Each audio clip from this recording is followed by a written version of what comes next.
says, in the year of our Lord, 1901, I dedicate this monument on behalf of the women's movement. The South shall rise again! Oh, you vapid fools! How dare you enshrine our greatest mistake in stone, as if that was our most glorious achievement? These statues were just men, awful men on horses. And you a grown man running around with a sack over his head like some circus clown. We had Jim Crow. You terrorized our labor northwards, and Bellevue lay fallow. Meanwhile, you wasted what was left of my hard-earned fortune on monuments and revivals and reburying the dead. Did preserving our future prosperity mean nothing to you? You isolated us from the world. That was our financial lifeblood. Oh, what is it? Oh. I did all that I could for them. But both of our children ended up runts. They never understood the true nature of their birthright. I died here in this parlor, staring at the reflection of a broken, noble woman, trapped behind the glass.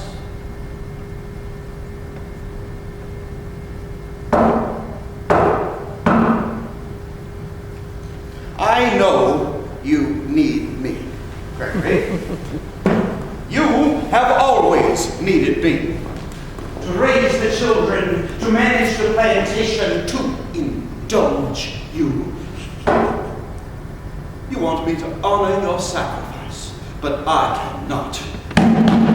Because it was in vain. You lost the war, and worse yet, your glorious cause ruined our children. All of this is your fault.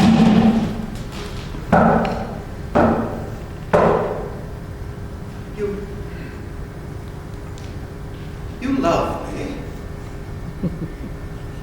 I loathe you. You were a selfish little man, consumed by righteousness and spite.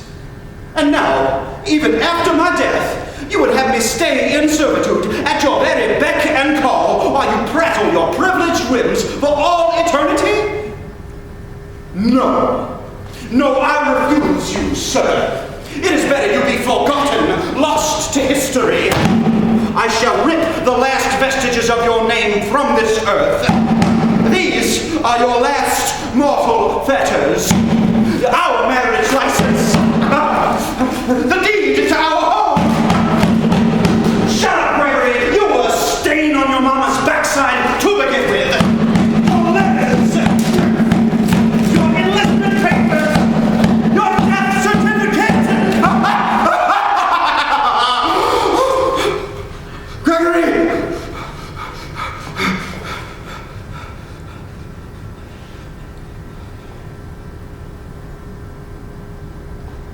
Greg?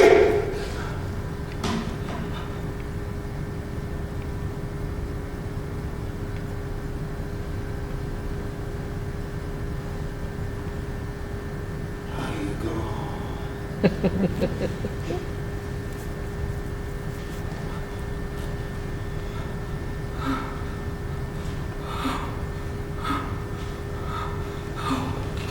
I'm free.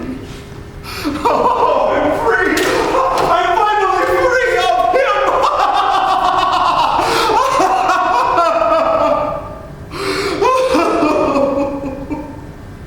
Oh, Lord, why have you put me here? Is this my final resting place or only my punishment? Lord, I know I undertook unwomanly work. I failed my children, but I gave my life so that my family might have a future. Surely my legacy must be worth something. What's the exchange rate? Raise me to your glory. Show me some path to redemption. deliver me my eternal reward? Oh, at least grant me a sign!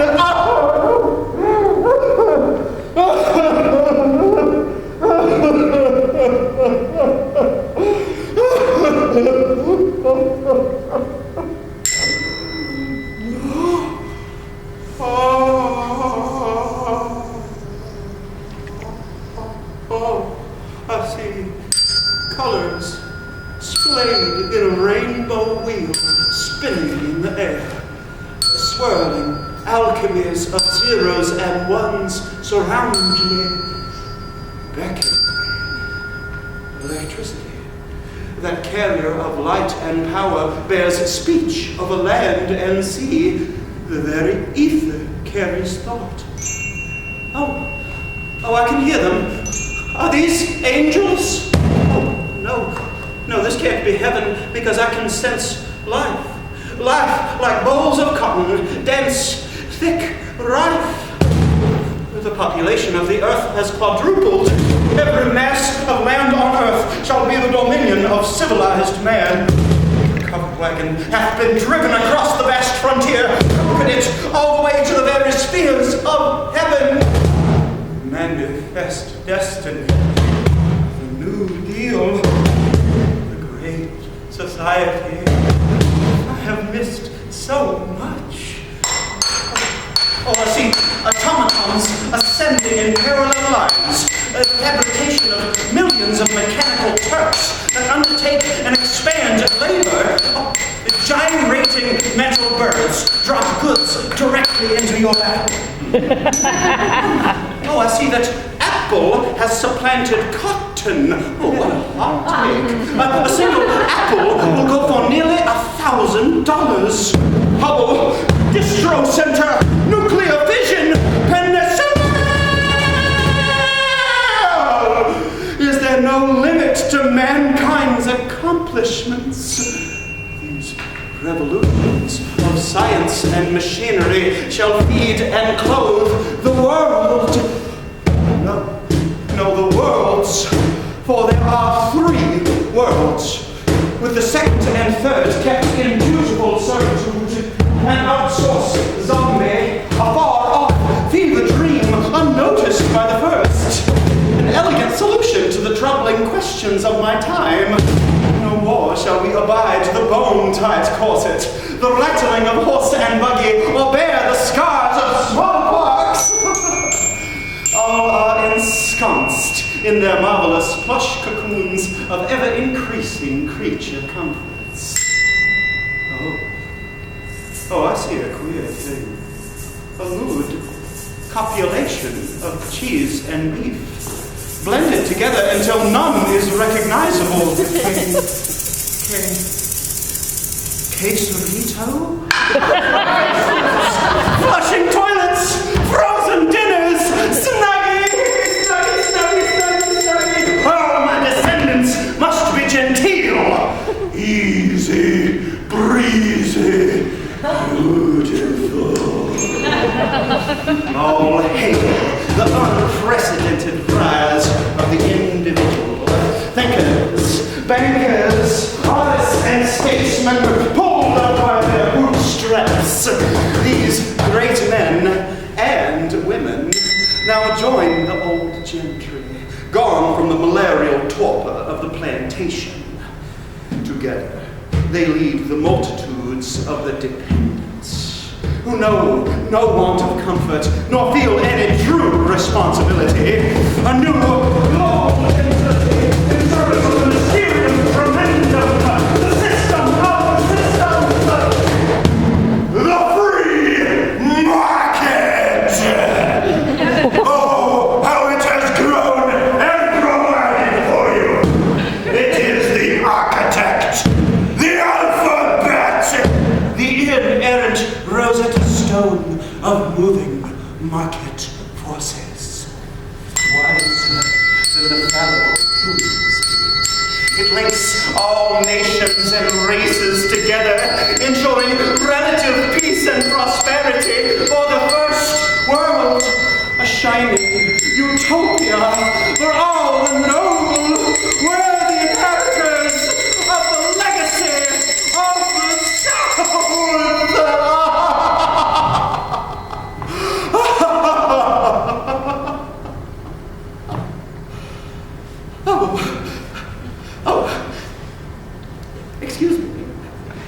I was not prepared to see such a marvel. I see now that I am the foreigner here. To the future. To now. By some scientific providence, you have conjured my material remnants with the ethereal realm, remade me, resurrected me here. Surely the Lord has returned, and Armageddon is close at hand, for I am made flesh. I had nearly given up hope that my sacrifice would reap such a reward in this heaven on earth. Oh, my dears, I am so grateful you have brought me back. It is as if my ledger had grown 10,000-fold and swallowed the very atmosphere. You could say that I was the progenitor of this utopia. Has my royal blood infused your present glory? For you see, like the Liverpool factories needed our cotton yields to grow, your world has expanded to keep the established orders intact. Because without that growth, everything would have long ago fallen into terrifying disarray and violence and revolt. So you have ensured cheap labor in order to maintain freedom and prosperity among you. And this codependence of growth and order is predicated upon the subjugation of poor and dark-skinned people. A cause for which I sacrificed most nobly. You see, our pastors told us that slavery was a sacred right of our economy because our slaves did not have souls. That was our downfall. The abolitionists' great advantage was that our peculiar institution could be seen. But you've rearranged money such that the mortgages on human life are as indirect as possible. Hidden in shares and securities, why, you've made human suffering nearly invisible to yourselves. And leisure reigns among your aristocracy, just like in the grand old sunny South. How brilliant! Elmira would never have believed that it would be man in all his industry, that would keep the Lord's promise of raising the legions of the forgotten, martyred dead. Oh, when will I get to see my children again? I would really like to rub their noses in this. I'm sure I will see them shortly. I am so glad you have overcome the misguided notions of my children. I see that their children grew to understand. Even so, I would very much like to see what became of my family. Oh, you would do this for me? I feel something pushing at the boundaries of my existence. I feel some quivering within me. Oh, here's the blood of my progeny. The second cousin of my son's son. I will reach out to him and see what good my legacy has done can do.